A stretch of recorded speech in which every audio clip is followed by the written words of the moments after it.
กราบทักทายสบายดีเบิร์ดสุกคนเนาะบ่ว่าจะอยู่ไสกันแล้วแต่ต่าง FC อาย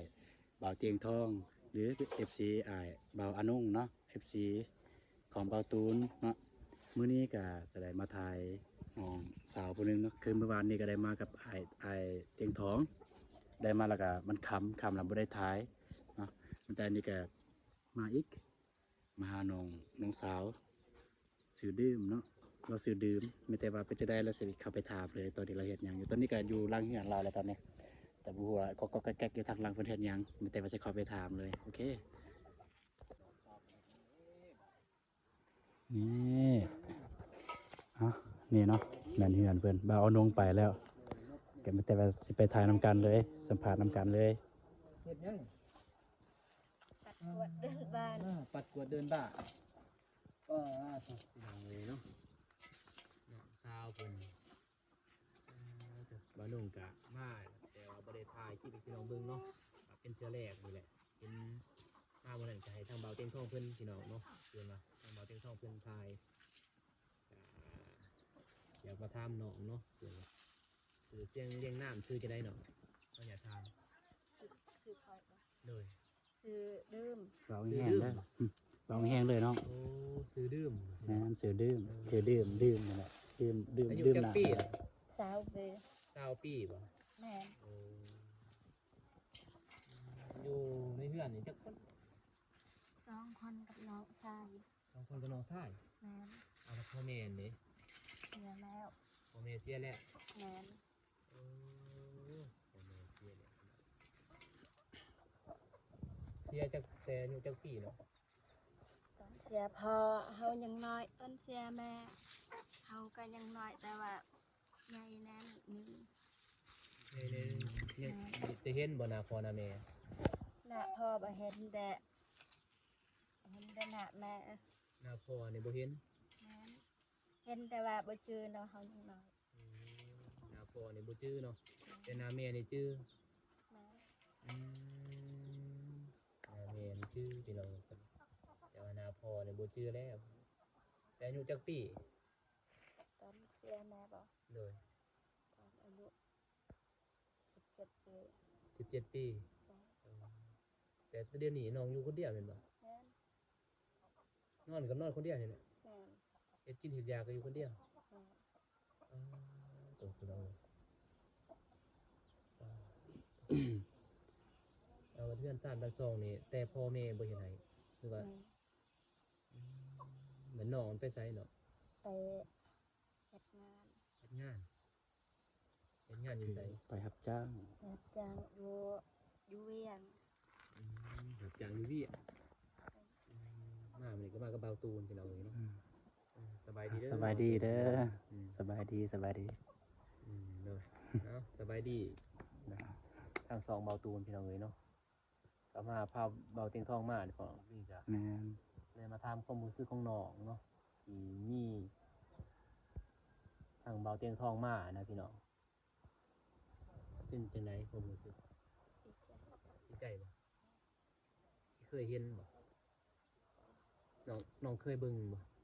โทรศัพท์ไม่มี บ่ ผมมีโทรศัพท์ บ่ แต่ว่าดีใจบ่ ครับ แบบคืออายเนาะอยากถามแบบความในใจคือว่าแบบที่น้องเคยได้รับเครื่องนะจากเบาเตียงทองเคยมีคนให้บ่แบบเบาเตียงทอง บ่เคย บ่เคยบ่ แม่ บ่เคยมีหมู่ให้แบบนั้นบ่ บ่ มีหยังแหน่เพิ่นมอบให้ เมื่อวานเพิ่นให้เด็กกระซอยเสื้อ เสือจักรโตในเสือเนี่ย เสื้อมี3ตัว อ๋อ เด็กกระซอยเพชรหนึงแล้วก็เกลือ3ถุงปลาปอง3ปัง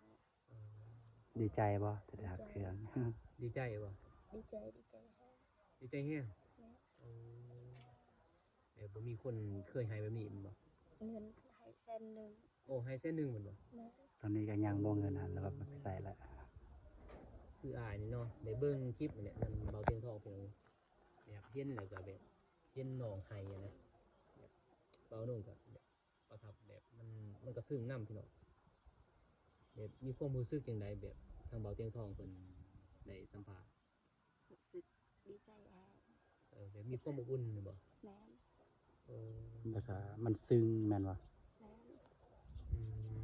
มโดยพี่น้องนี่เนาะนี่ชีวิตของคนเฮาอยู่คนเดียวเลยนะแม่นบ่น้องอยู่นอนคนเดียวนี่บ่ แม่น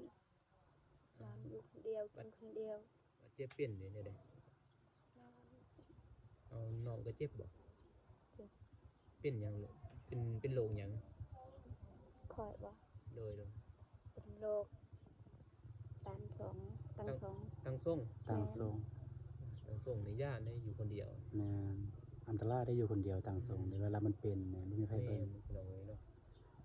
นอนคนเดียวอยู่คนเดียว เอาบัดเวลาเจ็บเด้เฮ็ดจังได๋ นอนว่าบ่เป็นสิเฮ็ดแนวใด ก็นอนนั่นแหละ แม่น เอาบ่ได้ไปกวนหยังบ่เนาะ บ่มีเงินสิไปกวดบ่มีรถนำ เอาบัดพี่น้องนี่พี่น้องบ่มีบ่ มีแต่ว่าทุกข์คือกัน โอ้พี่น้องก็ทุกข์ แม่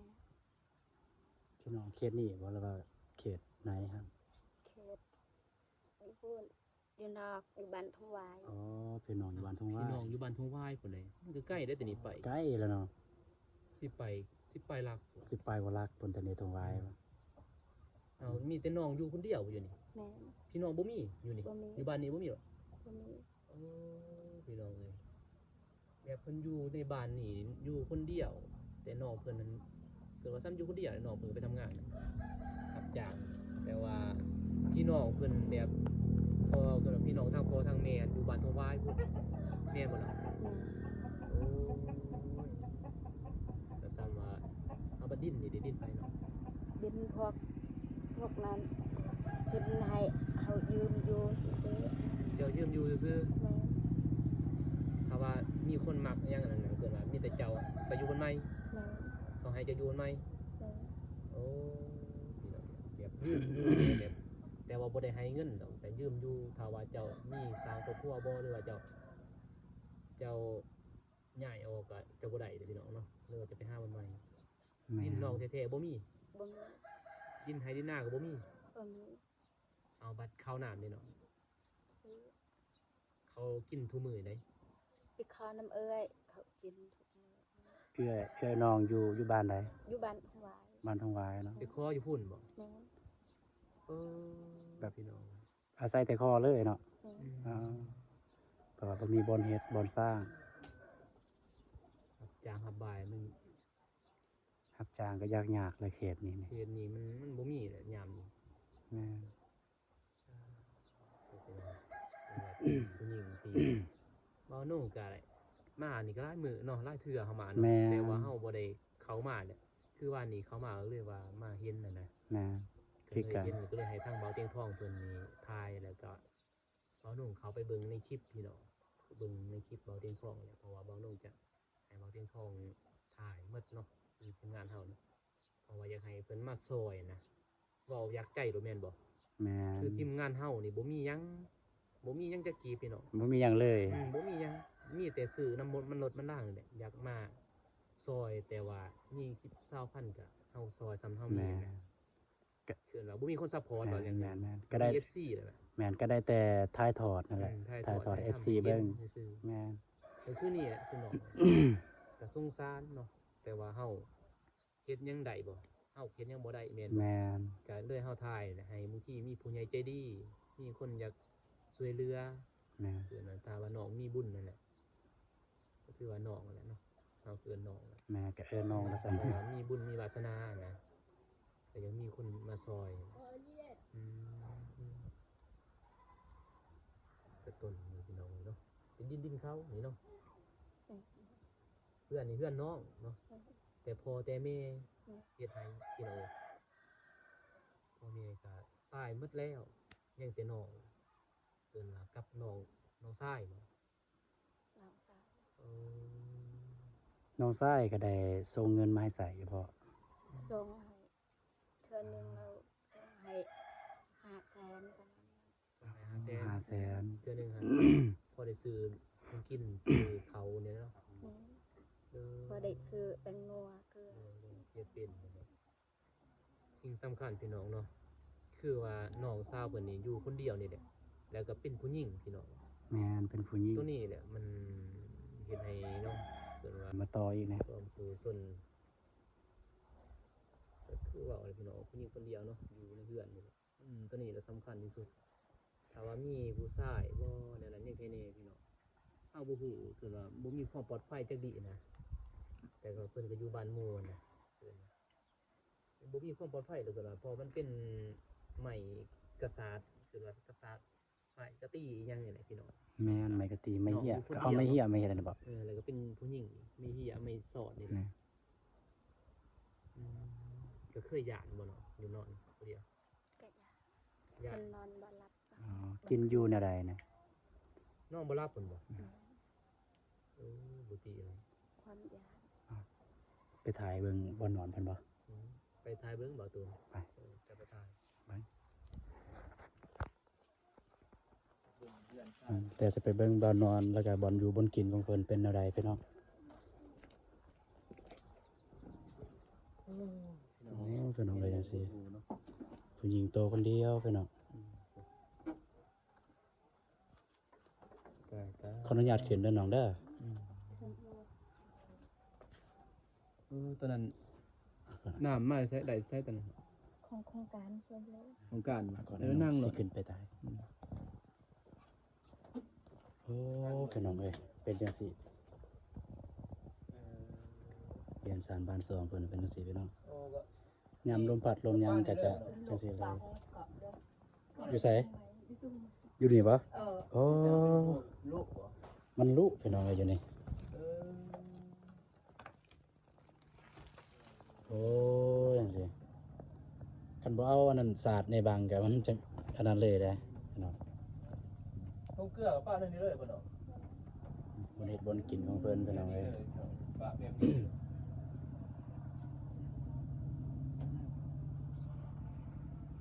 บางคืนก็เคยให้อยู่บ่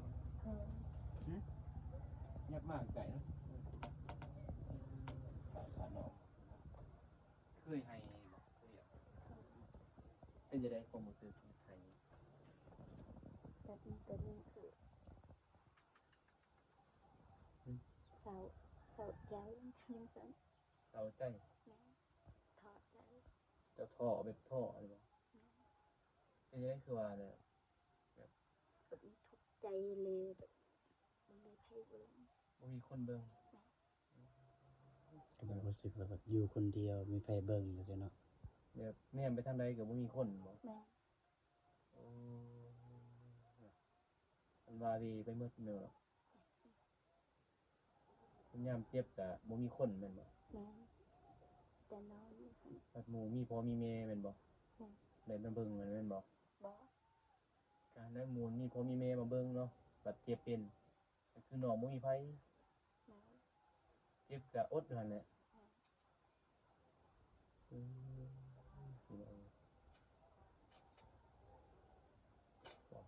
นี่แหละ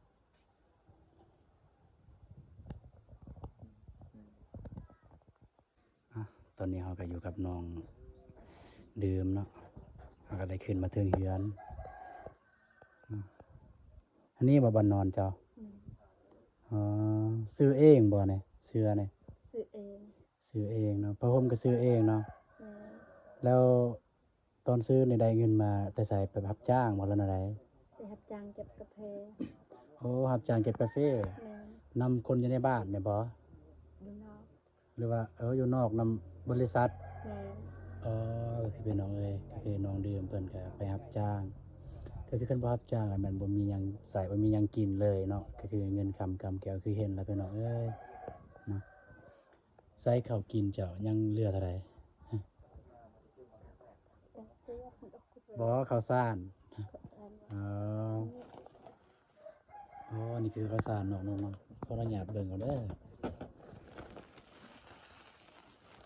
ข้าวสารนี่พี่น้องให้บ่หรือว่าซื้อเองตัว ตัว นี้ นี้เลยให้ ตัวนี้มัน เดี๋ยวนี้เงินบ่มี คือพี่น้องตัวนี้เป็นข้าวสารของเอื้อยเนาะเอื้อยผู้ที่อยู่ทงวายเนาะเนาะก็ต้องก็ คือว่าและน้องแบบว่าเอื้อยอายน้องกันก็สิปะสิทิมกันก็บ่ได้เนาะแต่ว่าคือว่าคันสิให้ไปอยู่นํทางฮีตของประเพณีมันก็สิบ่ได้เนาะนั่นๆๆๆแบบไปอยู่นํบ่ได้ก็ต้องจำเป็นได้อยู่ได้ดิ้นรนผู้เดียวจังซี่พี่น้องเอ้ยทางเบาตูนเองก็มาถ่ายทอดชีวิตซื่อๆก็บ่มีหยังให้ก็คือบ่าวอนงเว้าในคลิปเราก่อนหน้านั้นหั่นคือทางเฮาก็บ่มีหยัง ทางทีมงานเราก็บ่มีหยังกันมาถ่ายทอดชีวิตซื่อๆบอกตรงๆก็บ่มีหยังเลยบ่มีจักกีบเลย แต่ว่าอยากซอยเด้อยากซอยเหลือ ก็คือมื้อนี้แล้วก็มื้อวานนี่ก็แบบพาอ้ายเตียงตองอ้ายเตียงทองเพิ่นมาพาเพิ่นมาเบิ่งสิมาเบิ่งวิถีชีวิตของน้องนุ่งอยู่นี่อ่าสภาพเป็นจั่งใดหั้นนะแต่เฮามานี่ก็บ่ได้มีหยังมาถ่ายซื่อ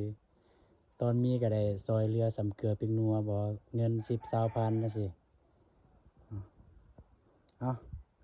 ต้องขอบอกขอบใจน้องเด้อเป็นจังใดก็สู้ๆก็อย่าสู้ท้อสู้ถอยยามท้อยามถอยน้องอย่าคิดว่าแม้แต่น้องอย่าคิดว่าน้องอยู่ผู้เดียวคิดซะว่ามีหมู่มีครูจังซั่นก็สู้ไปจังซั่นก็อย่าสู้ท้อสู้ถอยก็ยังมีเอื้อยมีอ้ายอยู่หั่นเด้คิดว่าจังซั่นหั้นนะพี่น้องเอ้ย เอาก็มีแต่อายก็สิได้กลับก่อนเด้อโดยอ่า